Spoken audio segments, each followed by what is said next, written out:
औज़ुबिल्लाहिमिनश्शैतानिर्रजीम बिस्मिल्लाहिर्रहमानिर्रहीम। दोस्तों, अगर कोई चीज़ मालिक की ज़िंदगी में प्रॉपर्टी का जो मालिक है, प्रॉपर्टी का जो ओनर है, उसकी ज़िंदगी में वो अपने किसी अपने को, बेटे को, बहन को, बेटी को तोहफ़े में दे देता है, गिफ्ट में दे देता है, तो वो विरासत का हिस्सा नहीं बनती।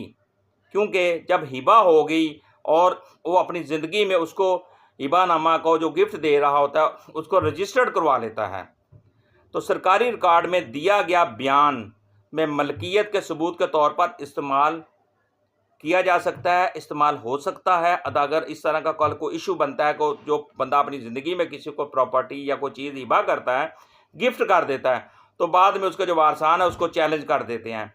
तो ये ऐसा डॉक्यूमेंट्स है जो बाकायदा रजिस्ट्रार से रजिस्टर्ड हुआ होता है और उसका जो बयान दिया होता है वो वैलिड है और उसकी कानूनी बहुत अच्छी हैसियत है।